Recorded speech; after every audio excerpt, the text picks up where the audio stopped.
Okay, I am assuming and we're recording right now. This is part 4 of the 7-part Zoom series, and this particular presentation is a critique of capitalism and the consumer culture. But to put this presentation in a little bit of context, what is the purpose for doing this series of presentations? I think you'll find a good deal of agreement in some of these ideals I have, because I bet you and a lot of people you know have pretty similar ideas. I think we really need to be picking up the pace for transformation towards a sustainable society, a sustainable economy and way of life. And that means to me, living within the boundaries of the natural world and also bringing out the best and positive human potential. That sounds pretty good. We also would benefit by having an economic system that is honest, accountable, and serves the healthy goals of our society. That would look pretty different from what we have right now. Is that a tall order? Of course it is. It's an enormous order, but it's perfectly reasonable and appropriate to be making efforts to move in that direction. And of course, there's the restoration of the natural world. Those would be some of the major ideals I would have in paradigm shift right there. And I find a lot of inspiration in the wisdom of the world's great spiritual traditions. So I'm not talking about the religion. I'm talking about the ideals, the social ideals, care for the natural world, modesty of lifestyle, service to the community, personal and society uplift, and being responsible for our own actions. Almost all the world's great spiritual traditions call for this type of social personal behavior. So the contents for this evening, I want to show a few slides, a little brief historical context, and I made a timeline especially for this presentation I think you'll enjoy. I'll make some comments and observations. We're going to see a number of different types of critiques of capitalism as we know it. And we'll also, in terms of examples of capitalism as we know it, I'm particularly interested in urban land use. So there'll be some examples of urban land use. There's lots of different examples. Certainly there's nowhere remotely time to even touch on many important ones, but land use is one as an example of why this economic system is not an ally. I like the term non-negotiable. We'll get to that shortly. And then after we do our critique, I want to move into more of the positive zone, unlearn and reset. Virtually all the other presentations in this series are all positive about what people are doing in different parts of the country, here in Eugene, elsewhere, positive examples of living more sustainably. So we're going to get back to that after the critique, but we've got to have some good idea of why we need to move beyond capitalism and the consumer culture. And then I'll do a little bit of resetting. What does that look like? And of course, that will be a short review of the previous presentations, and then a little bit of a preview of the upcoming presentations, because all these presentations overlap and are very much related to each other. And then at the very end, we'll take a look at what are the benefits for making all these changes. Okay. So economics goes way back, pretty much to the beginning. I really like this picture. This must be a little bit of Paleolithic Stone Age economics. You can really see a lot going on here in this picture right here. And of course, this is probably a little bit more medieval, a little bit of a shoe factory, it looks like. I've always had a real fascination for the Mediterranean. I've spent a good deal of time in this area here. And the Phoenicians, 500 years BC, had trading routes all over the place. They even went up to England and they went down the west coast of Africa. But all the great civilizations and empires 2, 3, 4, 5,000 years ago had remarkable trading. People have been trading and buying and selling forever. This is a pretty human type of behavior for sure. I read that there were businesses in ancient Rome that had stockholders, meaning that people invested in that business. And if the business did well, then they were paid to share in that profit. And many would credit Amsterdam with the world's first stock exchange in 1611. Gee, that's 500 years ago, a stock exchange. So what exactly is capitalism? It's, according to this definition, an economic system characterized by private or corporate ownership of capital goods, by investments that are determined by private decision and by prices, production, the distribution of goods that are determined mainly by competition and a free market. And it's important to note there's lots of different variations on capitalism, absolutely. Some are a little more benign, others are a little more freewheeling. And of course, the more freewheeling variety is neoliberal economics.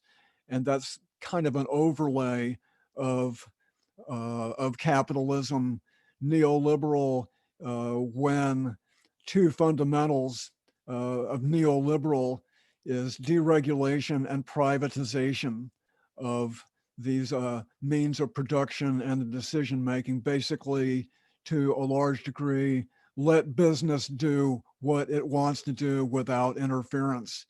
And we're in this country seeing a bit of an upsurge of neoliberal type of capitalism. Some would say since Reagan, Jimmy Carter, when they began to deregulate. So this is the timeline right here. And I started in about 1890. Of course, the timeline goes way longer than that. But what I want to illustrate in this timeline is, for example, there's the Gilded Age in the late 19th century, the robber barons, the Carnegies, the Vanderbilts, and there was a good bit of abuse of power in business, lots of corruption, and that spawned the Progressive Era. And then that spawned the Roaring Twenties, another big surge in economic development, and that spawned the Great Depression, which spawned the New Deal. There's been this kind of sine wave of ups and downs between an aggressive type of economy and then an effort to try to address the abuses of that aggressive type of economy. The counterculture, which I kind of cut my teeth back at that time, was its own type of reaction against capitalism and the straight society. And of course, in the 60s, there were lots of different protests, minorities. This at the Olympics when these sprinters, I forgot their names, but this is a really iconic image right here when they were being awarded the medals for winning this particular track event.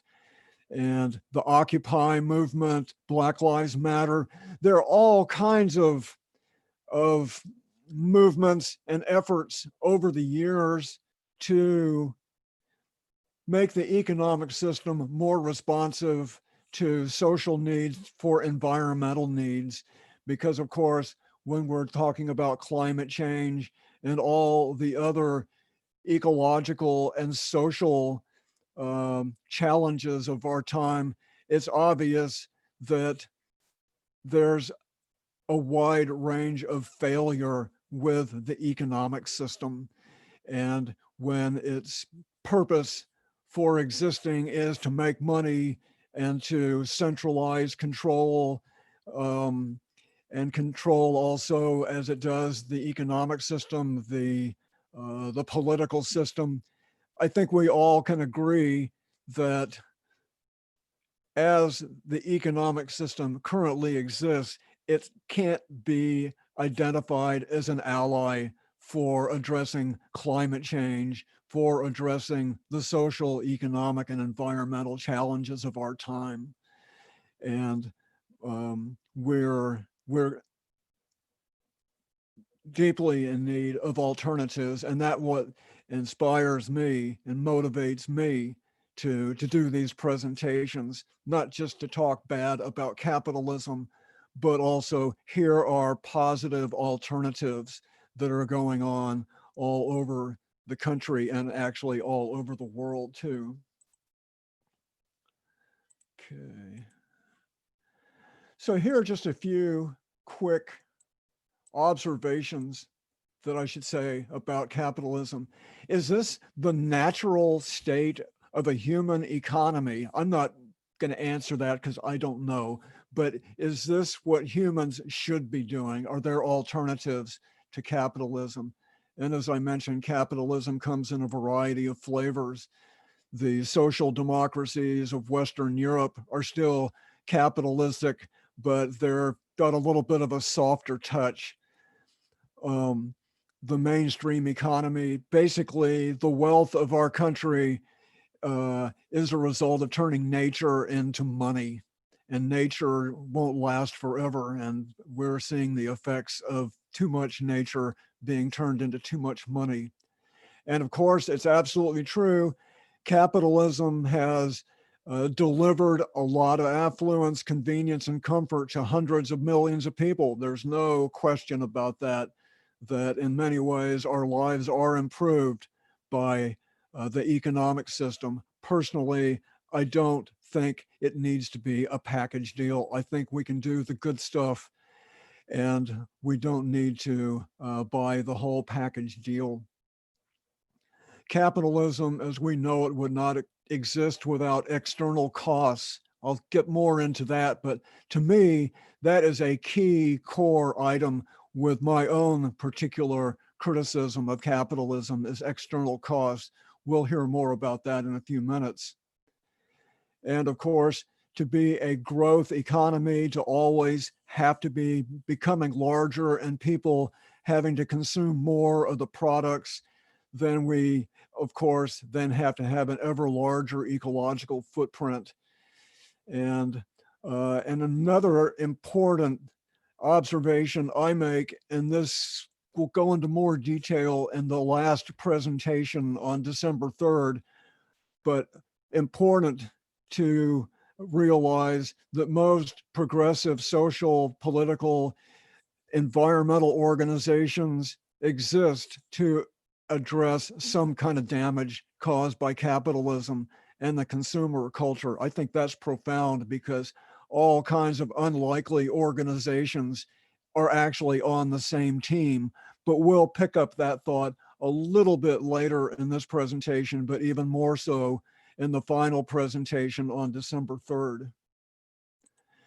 So here's just a few of the items I'm going to critique: external costs, efficiency, informed choice, the mythical magic hand, millions repair climate change, eco footprint. These are topics that I just want to spend a few minutes on each one of these. This is the core of this presentation. These are the critical items that I want to share with you. So, of course, one of the ideals of capitalism is to maximize profits. And one of the primary tools of capitalism as we know it to maximize profits is to externalize the cost. I would imagine most people have heard of that term, and maybe you know well exactly what externalizing the cost means, but I'm going to explain this just in case. Externalizing the cost means that when we buy something, the price we pay does not cover the damage that product causes in the manufacturer of that product, in the use of it, in the disposal of that of that product. The price we pay at the cash register does not cover the cost of extraction, manufacture, use, and disposal. And there's lots of good examples. I've got a couple good examples I'll show you. But when we don't pay the full cost, somehow that full cost has to be covered one way or another. And generally, with many products that have a damaging effect on public health in the natural world, of course, that damage is the payment right there. For example, water pollution. For example, I consider the military to be an external cost because that's what's used to safeguard commerce all over the world is the United States military to protect commerce all over the world. The operating room, many people visit the hospital because they're on the receiving end of an unsafe product, for example, like being hit by a car or air pollution or all kinds of different products like junk food that when they buy those products,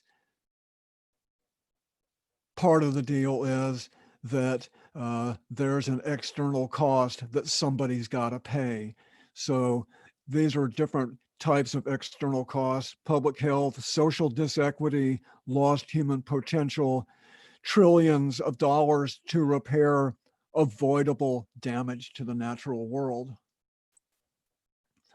And of course, a very well-known external cost is climate change.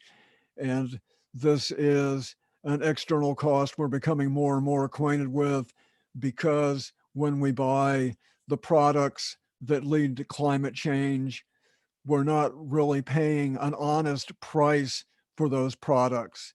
And the climate, the environment, and people who live on planet Earth are paying the price and basically subsidizing corporate profits because so many products, they have a dishonest price. Climate change is a huge example of an external cost.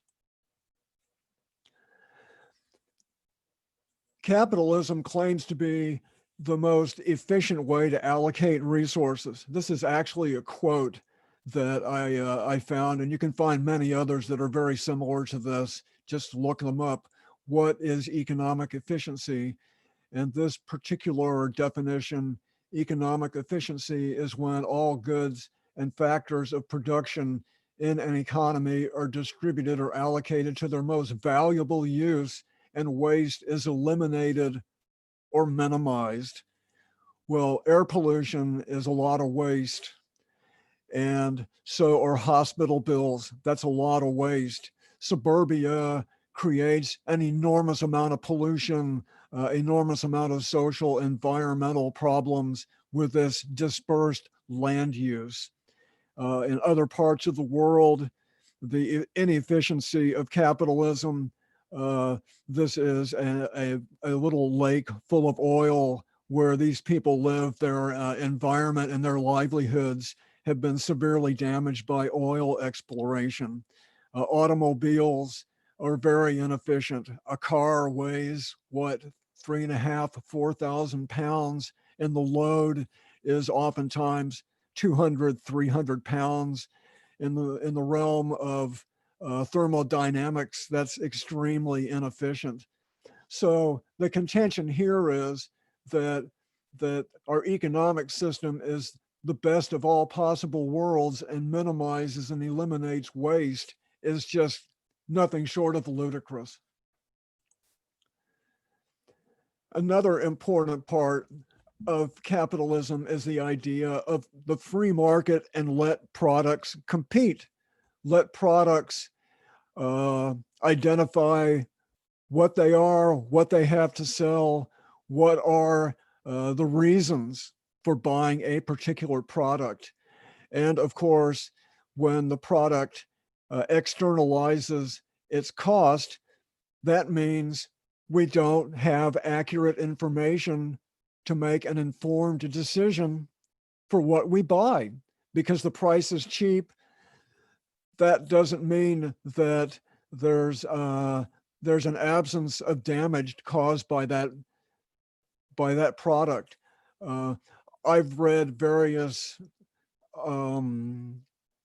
estimates on what a gallon of gasoline would cost if a gallon of gasoline covered all the damage, if people had the full information about the damage that gasoline and cars do. Perhaps a gallon of gasoline would cost $15 or $20 or $30 to cover all the damage that gasoline does. So when you have a dishonest price, you have a hard time having informed choice in the marketplace for what's a sensible product to buy. And here we have just various aspects of oil and automobiles, and informed choice and having the price realistic. People wouldn't buy so many of the products we have right now if they really knew the full cost, but the economic system depends on dishonesty. And this is another, when you think of all the different types of jobs that exist, sectors of the economy, this particular graphic here, there's healthcare, there's government, manufacturing, retail, finance, administration. We have a very complex economic system. Of course, there's lots that needs to be done to keep it all moving. But when you realize that there are millions of jobs that exist to repair the damage caused by millions of other jobs. When I first realized this, I just thought to myself, oh my gosh, millions of jobs exist to repair the damage caused by the products and services of millions of other jobs. And of course, we just saw the image of oil and gasoline that the people to fight the fires, to deal with the pollution, the ambulance drivers, the military, on and on. There are millions of jobs that are there to clean up the damage caused by millions of other jobs. And this is avoidable damage as well. This is remarkable that we're spending trillions of dollars every year, 2 or 3 years, trillions, hundreds of billions of dollars to repair avoidable damage because the economic system is dishonest. We don't have informed choice. The economic system externalizes the cost, and many of the jobs that exist within these sectors are there either fully or partially to repair the damage caused by many other jobs in the same graphic right here. The magic hand of the marketplace. This comes from Adam Smith several hundred years ago. And the idea of the magic hand is through individual self-interest and freedom of production and consumption, the best interests of society are fulfilled. Well, this is one of the biggest boasts of the capitalist economic system as we know it. And again, capitalism doesn't have to look like it is what we have, but my caveat is as we know it. So the best interest of society is that ruining the water quality? Is the best interest of society climate change? Is the best interest of society obese children because they're eating junk food? Or the best interest of the global society in ruining the livelihoods of people all over the world, the clear cuts, the hospitals. The magic hand is, is another dishonest mythology of market capitalism. You can think of many others, but uh, if somebody tells you, well, just let the magic hand do what it needs to do, well, this is what it's doing and more. Of course, these are only a few pictures of uh, the myth of the magic hand. We've got a few more. I know this is pretty heavy stuff, but it's important to know this, and we're not going to go on for a whole lot longer, but these are just some really important critiques of the economic system. What you see here, if you looked at this picture and said, well, it looks like a bunch of trolley cars, and they look like they're all kind of stacked up on top of each other, why aren't they out on the street moving people around? Well, they're not out on the street moving people around because back in the 20s and 30s and 40s, a front organization of Goodyear, Standard Oil, Firestone, Greyhound Bus, Standard Oil of California, they formed a front company and bought many of the private transportation systems in many, many dozens of cities in the United States. And they purposefully allowed the trolleys to not be fixed, to degrade those systems so they could replace those systems with buses and cars. And this is these businesses that formed this front organization were found guilty in a federal court for manipulation of commerce, and they were all fined about $1,000, and that was that. It sure was a good investment for them. But what this shows is that the economic system is more interested in making money than it is in providing healthy services and products for people that are also okay with planet Earth as well. Money is more important than public health and the well-being of the natural world. And this story about national city lines is just one of many examples of how business has stepped into the marketplace and interfered in a way that allows them to sell more of their products. And when their products are largely oftentimes contrary to public health and the well-being of the natural world, this pile of trolleys here just shows what that looks like.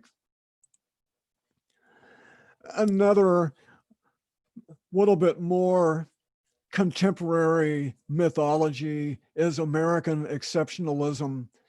And of course, this idea is that Americans are a special people, we're hardworking and we're innovative and ambitious. And in a lot of ways, of course, all that's true. The United States is quite a powerhouse in the world, of course, but when you see these pictures of what is the reality, it's hard to generate a lot of enthusiasm for the idea of exceptionalism. These kinds of slogans and these kind of mythologies short circuit our thinking and our capacity to really be more honest and critical of where we live. Oh, of course, we're exceptional, so we don't really have to think so much about why we've got these problems. Because we're exceptional, that makes something like a blank check for this country to behave any way it wants, and for people who buy lots of things not to be too concerned about what the results are, what the damage of their lifestyles. So I take great exception with American exceptionalism. But then, of course, I think this is a beautiful image right here. There are absolutely wonderful people all over the United States in just countless different ways. So we do have certainly lots of positive exceptionalism, and we're going to need that positive exceptionalism to move where we are right now towards a more preferred future. Like I mentioned, I have a big interest in urban planning, and what this, let me get rid of that. What this image here shows is, this is Atlanta, Georgia, right here. This is Atlanta, Georgia. This is Barcelona, Spain. Okay, so what? These images are in the same scale. This is the size of Barcelona compared to Atlanta, Georgia. And what makes this even more interesting is they both have similar populations. This is some number of years ago, but let's say they have 2.5, 3 million people. Both cities have about 3 million people. Atlanta metro area, probably more than that even now, and maybe Barcelona as well. And Barcelona is actually a more dense city, a more dense urban location in Europe than many places in Europe. And Atlanta is just typical of the South and the West. Houston, this could be Houston, it could be Kansas City, it could be Denver, it could be Los Angeles. But the reason I show this image is that this is an urban footprint that's going to make a lot more money than an urban footprint here, because in Barcelona, people are living in smaller residential locations. They have much more improved public transportation. They don't need to use cars so much.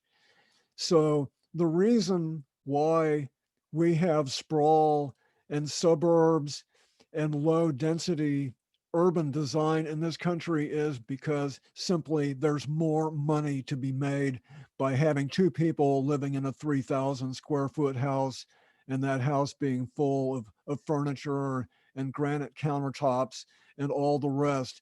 There's more money to be made with sprawl than density. And of course, we know there's a big ecological footprint with this kind of lifestyle as well. We'll touch on that in a couple of minutes, but it's no accident that most American cities sprawl, because business interests want to make sure that housing codes, development codes ensure that they have plenty of opportunity to build suburbia.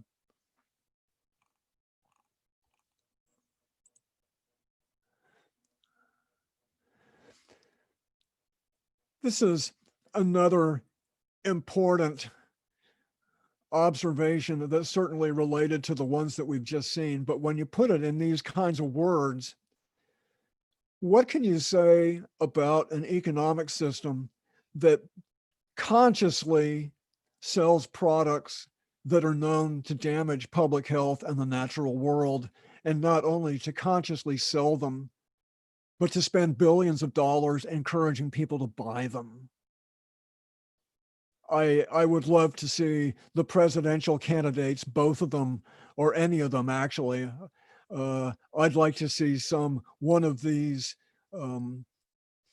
persons who's managing these debates, like this evening. I watched that for just a short time this evening. I'd like to see one of those debate moderators ask Mr. Trump and Mr. Biden, what do you think of the notion that our economic system spends billions of dollars encouraging people to consume products that are known to damage public health and the natural world? I'd love to see what they'd have to say. Of course, junk food.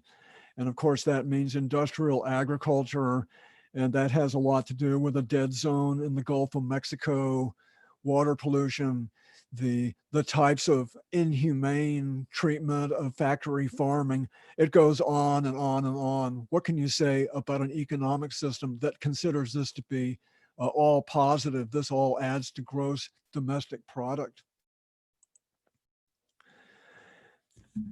And I would have to add to this list of critiques, and we've only got a couple more. This list of critiques: spectator sports, and who doesn't like a good game? Sports are great. I like sports myself. But when I think about so many issues that this country needs to address, social, political, economic, lifestyle, equity. The amount of time this country spends being entertained with little, if any, positive outcome other than maybe to be able to feel good because your team won. But I just did a little simple arithmetic. Just say you've got a football game, or it could be NASCAR, it could be basketball, it could be any one of many spectator sports, but 5 million people watching on TV for a typical football game, that comes out to 15 or 20 million person hours. When you're thinking that 3 or 4 hours per game, 5 million people, of course, some games have a lot more than 5 million people watching. But this adds up to literally billions and billions of hours that could be going into community service. Remember the mentioning of the world's great spiritual traditions, community service, volunteer for the community. And it's just a shame that that there's so much potential that's being lost in movies. Also, there's lots of other examples of not very productive behavior. But of course, there's more money to be made by doing this than there is for creating a society that we could really be proud of. So what's the sum total of all this? The American way of life is non-negotiable. A number of politicians have been credited with saying this.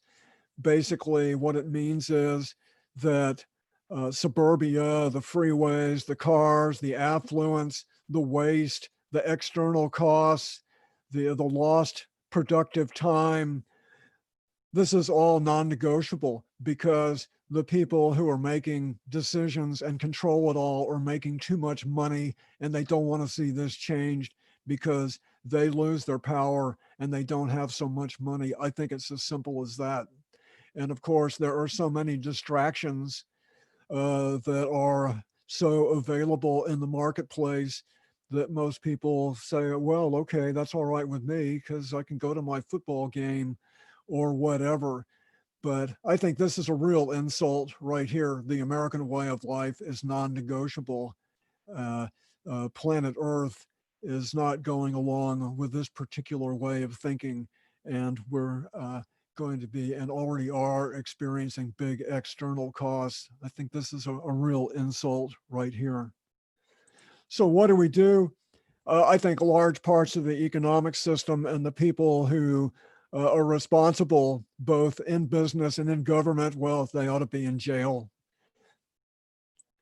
But in a somewhat more serious way, I think for us to move beyond where we are now with climate change and unbelievable social political disequity, when what 20% of the population owns 85% of the stuff, on and on, we're aware of many of these kinds of conditions. I think they're bad enough that there should be some type of capitalism, truth, and reconciliation process. You're probably aware that when apartheid ended in South Africa, that they eventually set up a truth and reconciliation process to heal the country, not so much as being vindictive, but for the people who are responsible for apartheid and all the unfairness and all the problems and misery. There was a calling to account. Who did this? What's the explanation? How can people who are on the receiving end of this gain some type of satisfaction that their conditions, what they live through, is being recognized? You can't repair all that damage, but to identify who was responsible, and for those who were responsible to take some kind of responsibility is really important. And we should do the same thing here with capitalism and the consumer culture. The captains of industry and their government enablers should be held accountable for what's going on in this country right now. So what do we do? unlearn the mythologies and reset priorities. And I'm sure people here and many people you know are doing this already. Reset priorities towards a preferred future, healthy people, and healthy planet, and to move away from more of the same. That's what I'm thinking of when I think of reset priorities. What do we do with our time and our money, our own time and money? This is starting with our own lifestyles, and reset our goals.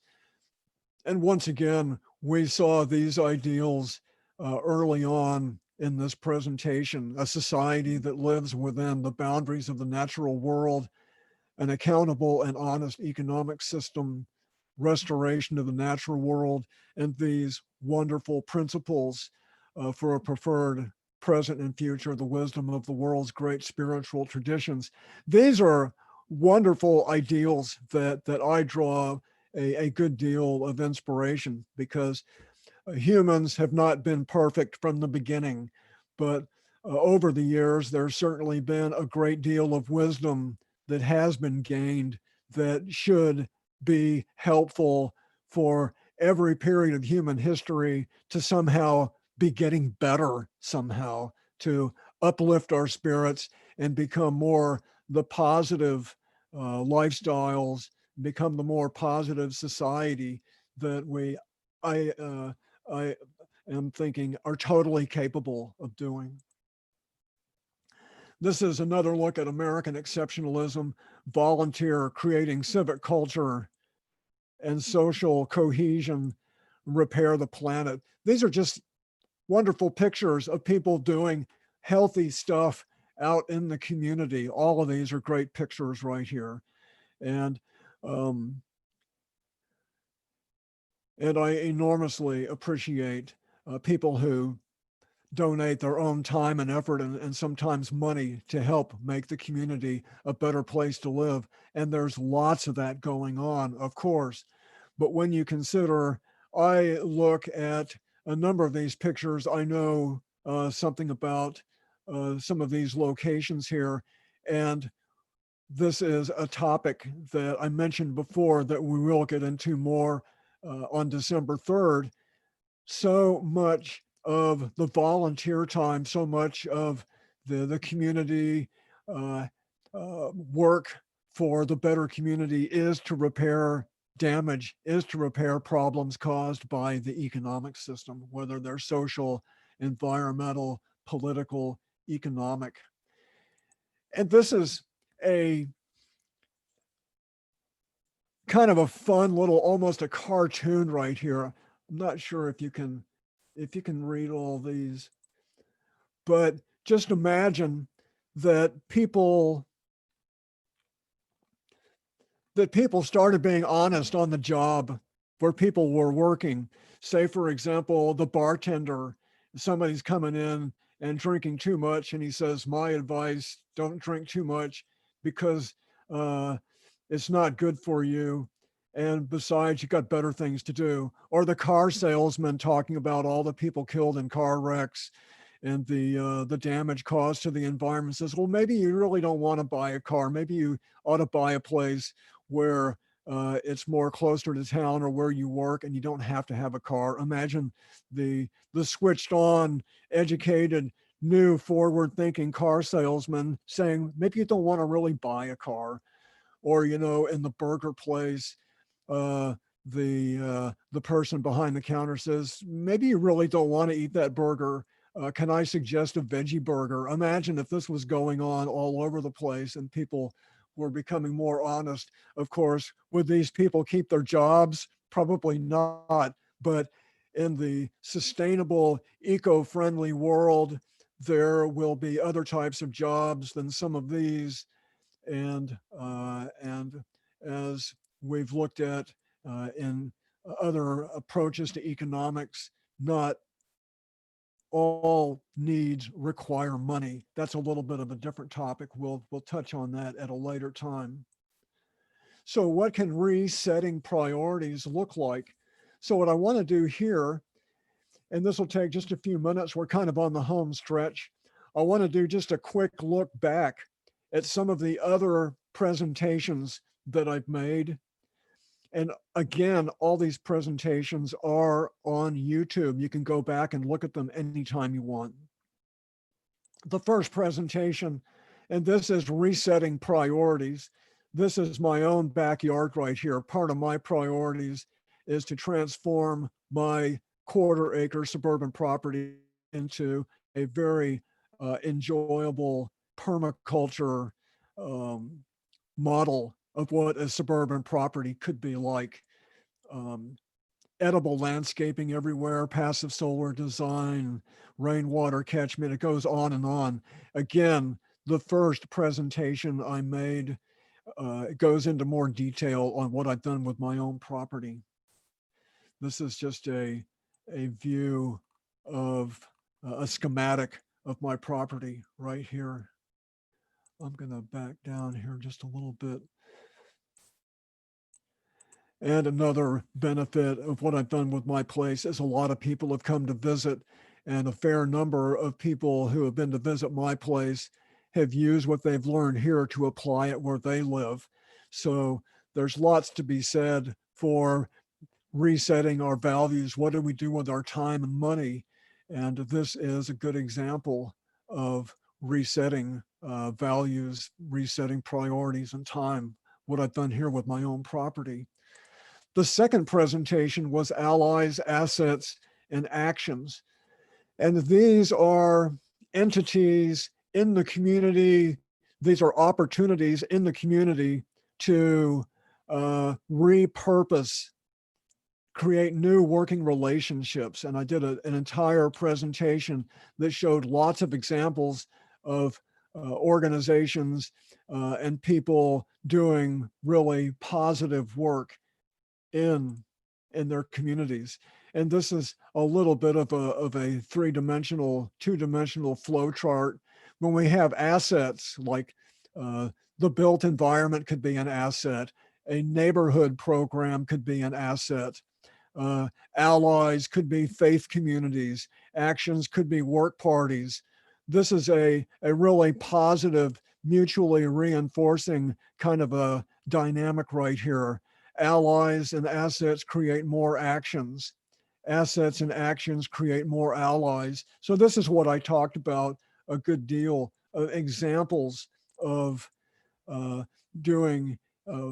making better use of the allies and actions and opportunities in the community. And this is just a good example of allies and actions. And this is a permaculture convergence that we organized here in my neighborhood 5 years ago. And some of the assets where we have a rec center, a recreation center in my neighborhood where we had the event. People in the neighborhood helped organize and volunteer for the event. We had assets in the neighborhood to show and tell, some wonderful permaculture sites here in my neighborhood that we visited. And we had a lot of people with displays and information about permaculture and about living more green and resilient. So this is just one example of putting together allies and assets and taking action. And this presentation included a lot more as well. The third presentation was One Earth Lifestyle. And the idea here is that we all have ecological footprints. And what you see is the home page of a calculator where you can take a series of a survey and answer questions that will give you an answer after about 10 minutes. You answer questions about your diet, your transportation, what your living situation is like, lifestyle questions. And at the end, the calculator will tell you this is how many planet Earths it would take for everybody in the world to live like you. And of course, the average for the United States, the average for the United States is for everybody in the world to live like the average person in the United States, and that's only the average, would take something like 5 planet Earths to supply the resources and to clean up the pollution. And of course, this map here shows different countries have different footprints. Western Europe is even substantially less than the United States. Of course, Africa not so wealthy, but they don't have so big of a footprint here. But it's not to say we should be living in poverty. Of course not. Again, it doesn't have to be a package deal. I think personally that we have the potential for travel, for education, for being healthy, for safety, security, all the things everybody in the world wants. I think it's possible to provide those and still live within the boundaries of the natural environment. But that kind of economy, that kind of lifestyle would look very different from what we have right here. That's why I think it's ethically important for people in the United States and even other countries too, other affluent countries, to downsize, to reduce their ecological footprints. And this presentation, I provided a little bit of an idea of what a one Earth lifestyle might look like. What could planet Earth support for everybody? And this is only an educated guess, but in this country, a one Earth lifestyle, a person would be driving a car very infrequently. They probably wouldn't even have a car. They would probably use a bike or public transportation. Their diet would be essentially vegetarian. They would share a house with more people. There wouldn't be 3 people living in a 5,000 square foot house. That would not fit in with a sustainable lifestyle. And there's lots of other characteristics. We go back here. This is the actual online address for this calculator, footprintcalculator.org. And you can take this survey yourself, and you can share it with your friends and see what you come up with. It could be surprising, but this is, I think, a wonderful tool to gain more of a sense of how our own lifestyles affect the environment and the rest of the world. And then, of course, that can cause people to begin to consider resetting priorities, time and money. I think we're all worth more. We all deserve better than the kind of society, consumer culture that we live in. Just a few more. These are upcoming presentations. This one, November 5th, pushing back against cars. This is one of my favorite topics. I've got lots of information that's really positive. This is actually Portland right here. For example, there used to be a divided highway right here. That's what these red lines show. And instead of upgrading the highway, all the engineers said, oh, there's going to be traffic havoc all over the city if you take out that divided highway. It's a park now. The havoc didn't happen. This is in Europe, car-free downtown. I'll get more into that in 2 weeks. Here's another example of pushing back. This was a parking lot right here at an apartment complex in Portland. This is the same view a number of years later. This is Kailash Eco Village in Southeast Portland right here, turning parking lot into a garden. I consider that to be pushing back on cars. This is a wonderful image from Barcelona, Spain. They have a city mobility program where they are taking automobile space and turning it into playgrounds and bike. They're not eliminating cars, but they're putting cars more in their place. But this was a highway intersection right here in Barcelona. This is a real fascinating story. Superblocks is how this kind of translates into English, but I want to talk a little bit more about what's happening in Barcelona, Groningen, Freiburg, and other places in Europe where they're safe to say, much further ahead of us in the realm of pushing back on cars. They definitely have reset their priorities a good deal better than what we have in this country. And then November 18th, this will be kind of an all-star presentation of good stuff. Here are examples of people, organizations, groups, big and small, and the projects that they are involved with that offer a preview of a preferred future. Lots of people on bikes. This is East Belair Housing Co-op in Eugene. Some wonderful attributes to this housing co-op that owns about 7 properties in Eugene. I'll talk more about that. This is a picture, an idealized, no, I don't think this actually exists somewhere, but this is what a suburban neighborhood might look like if everybody was into permaculture. So, and finally, the idea of turning a strip mall and acres of parking lot into a downtown.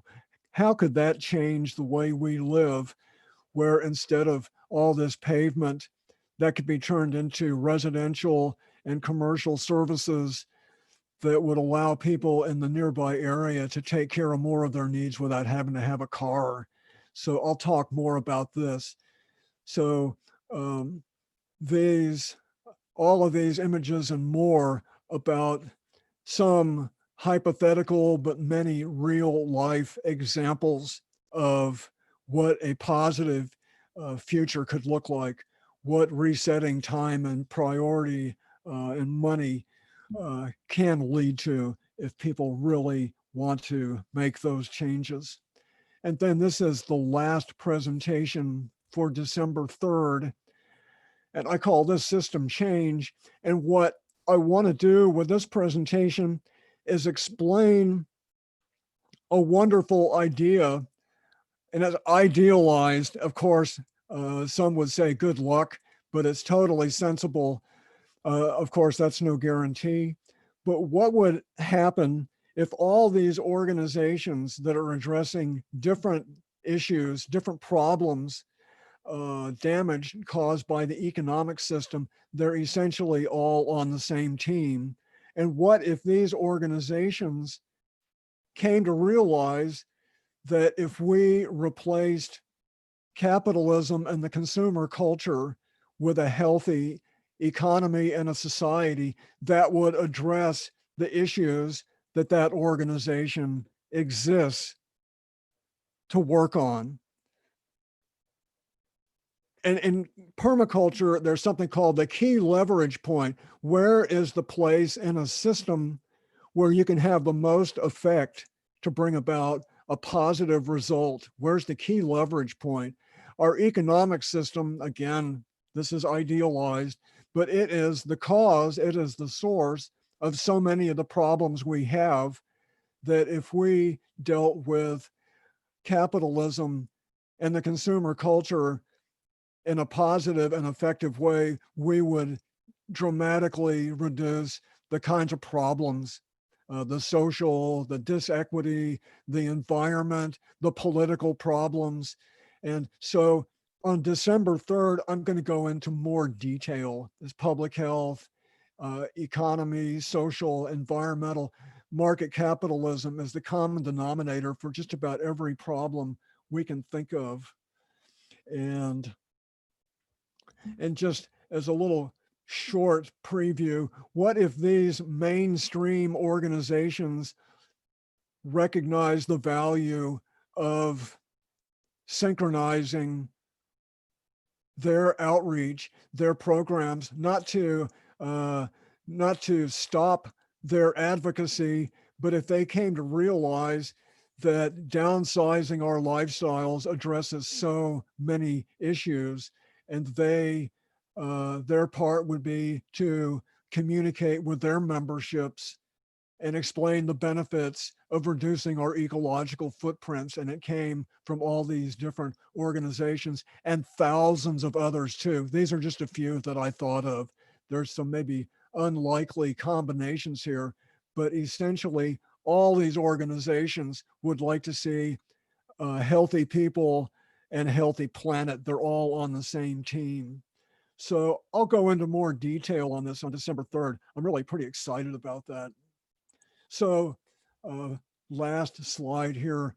What are the benefits for making all these changes for green and resilient homes, living within the boundaries of the natural world? Will it be more resilient? Oh, it would be a different kind of economy, but it would be a much more accountable economy. These changes would nurture positive human potential. We could create a more positive, safe, and secure future. The environment would benefit. Climate change could be mitigated. Public health, positive community culture. Of course, this is all wonderful ideas, but I think everybody would say they'd like to see more of this in their own lives, in their own communities, their own neighborhoods, and their own country and world. So, and a lot of people, of course, are working on helping to bring this about. And that's what motivates me to do these presentations, and what I've done here on my own property is the belief that humans are just capable of doing better than what we see. And there needs to be an accountability, like I mentioned, the truth and reconciliation, not as being vindictive, but to kind of assess and come to terms with what our situation is so we can move forward into a more positive future. That's what I'd like to see. And I know millions of other people would say the same thing too. And I think when we make common cause and synchronize our actions with all the assets and allies, then there's an enormous potential for picking up the pace and bringing about the changes that I think I'd like to see. And I know almost everybody I know would like to see, and you could probably say the same thing. So let me just show this. Once again, the previous presentations, links on my website, suburbanpermaculture.org, and these upcoming presentations. I invite you to share this info with your networks wherever you are, so they can benefit by some of this great information as well. So that is what I have to show and tell, and we can stop the recording. And for those people who want to, we can unmute everybody, and we can have a conversation and hear what people have to say.